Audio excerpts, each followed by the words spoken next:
കാട്ടാളൻ 28-ാം തീയതി വരാൻ പോകണം. അപ്പോൾ എന്താണ് ബ്രോൻ്റെ പ്രതീക്ഷയൊക്കെ? ബ്രോ പ്രതീക്ഷ വെച്ച് കഴിഞ്ഞാൽ ആൻ്റണി വർഗീസ് പെപ്പയുടെ ഒരു കിണ്ടലിടി അത് കാണാം, ഒരു വൻ അഴിഞ്ഞാട്ടവും കാണാൻ തന്നെ എനിക്ക് ഫീൽ ചെയ്യുന്നത്. കാരണം ട്രെയിലർ കണ്ടപ്പോഴത്തേക്ക് നമുക്ക് അതൊക്കെ 100% പ്രോമിസ് ചെയ്യുന്നുണ്ട്. പിന്നെ മാർക്കോയിലെ കുറേ സംഭവങ്ങളും കാര്യങ്ങളും കൊണ്ടുവരുന്നുണ്ട്, മാർക്കോയുടെ ക്യാരക്ടറിനെ കയ്യിലാക്കുന്നുണ്ട്. അതൊക്കെ എത്രത്തോളം എലിവേഷൻ ചെയ്ത് കൊണ്ടുവരാൻ പറ്റും, അതൊക്കെ ഉണ്ടോ ഇല്ലേ, അങ്ങനെ കുറച്ച് എക്സ്പെക്ടേഷൻസ് കാര്യങ്ങൾ എനിക്ക് മനസ്സിൽ ഫീൽ ചെയ്യുന്നുണ്ട്.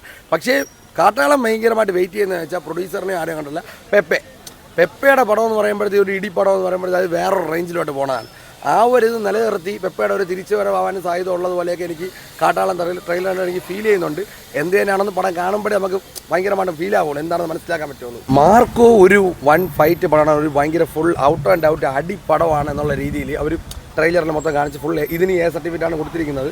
പക്ക ഒരു സംഭവം പോലെ ബ്രൂട്ടൽ എലമെൻറ്റ്സ് കൂടുതലുള്ള രീതിയിലാണ് അവർ എക്സിക്യൂഷൻ ചെയ്തത്. പക്ഷേ കാട്ടാലിൽ വരുമ്പോഴത്തേക്ക് ആ റേഞ്ച്, പക്ഷേ കണ്ടൻറ്റ് വൈസ് നോക്കുമ്പോഴത്തേക്ക് അതിൻ്റെ മേലെ നിൽക്കാൻ തന്നെ സാധ്യത. മാർക്കോ ജസ്റ്റ് ഒരു ഫൈറ്റ് മാത്രമേ ഉള്ളൂ, ഭയങ്കരമായ സംഭവമോ അല്ലെങ്കിൽ ഒരു സ്റ്റോറി വൈസ് നോക്കുമ്പോഴത്തേക്കും ഭയങ്കര ഒരു ലെവലെന്നൊന്നും പറയാൻ മാത്രമൊന്നുമില്ല. പക്ഷേ കാട്ടാളം ചിലപ്പോൾ അത് വൈസ് വരുമ്പോഴത്തേക്കും സ്റ്റോറി ടെല്ലിങ്ങും കാര്യങ്ങളൊക്കെ വെച്ച് നോക്കുമ്പോഴത്തേക്കും ഒരു സംഭവം കത്താൻ സാധ്യത ഉണ്ടെന്ന് എനിക്ക് ഫീൽ ചെയ്യണത്. കാരണം അതിനേക്കാൾ ലെവലെന്ന് ചോദിച്ചു കഴിഞ്ഞാൽ മാർക്കോ കൊണ്ടുവന്ന രീതി എന്ന് വെച്ചാൽ വൺ അടിപ്പടമാണ്, ഒരു KGF സംഭവം അങ്ങനെയൊക്കെ വെച്ച് കുറേ കമ്പയർ ഒക്കെ ചെയ്തിട്ടുണ്ടായിരുന്നു. ആ ലെവലൊന്നും ഇല്ല.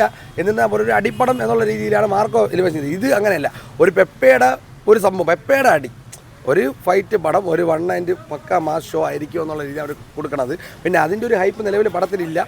പടം കഴിഞ്ഞതിന് ശേഷം വന്നു കഴിഞ്ഞാൽ എന്താണെന്ന് പടം റിലീസ് ചെയ്തതിന് ശേഷം നോക്കാം. പെപ്പയുടെ സ്ക്രിപ്റ്റ് സെലക്ഷൻ അല്ല മെയിനായിട്ട് പറഞ്ഞതെന്ന് വെച്ചാൽ, പെപ്പ നോക്കണമെന്ന് വെച്ചാൽ ഈ ഫൈറ്റ് ആ ഒരു സംഭവം വിട്ട് കഴിഞ്ഞാൽ പെപ്പ കയ്യിൽ നിന്ന് പോവുകയാണ്. കാരണം പെപ്പയ്ക്ക് അതല്ല വേറെ ഒന്നും പറ്റില്ല. പെപ്പയെ നമ്മൾ ഇടിയായിട്ട് കണ്ടു കഴിഞ്ഞാൽ ഇപ്പം ആ ഒരു ലെവലിൽ നമ്മൾ കണ്ടാലേ നമുക്ക് ഫീൽ ആവുള്ളൂ. അത് തന്നെയാണ് മെയിൻ വിഷയം. പെപ്പ ഇങ്ങനത്തെ പടങ്ങളായിരിക്കും കൂടുതൽ ടാർഗറ്റ് ആവണം. ഇപ്പോൾ ഈ പടം ഹിറ്റായി കഴിഞ്ഞാൽ 100% പെപ്പ ഇനി ഇങ്ങനത്തെ ടൈപ്പുകളായിരിക്കും എടുക്കുന്നത്. നോർമലിലോട്ട് പോയി കഴിഞ്ഞാൽ പെപ്പ വേസ്റ്റാണ്, എല്ലാം 8 നിലയാണ്. അപ്പോൾ പെപ്പയോട്ട് തിരിച്ചുവരവാൻ സാധ്യത ഉള്ളവരെ എനിക്ക് ഫീൽ ചെയ്യുന്നത്. ഈ പടം റിലീസിന് ശേഷം നമുക്ക് നോക്കാം എന്താണെന്ന്. വൻ പ്രതീക്ഷ എന്നല്ല, എന്നിരുന്നാൽ പോലെ പെപ്പയുടെ തിരിച്ചുവരവായിരിക്കും എന്ന് എനിക്കൊരു ഫീലുണ്ട്.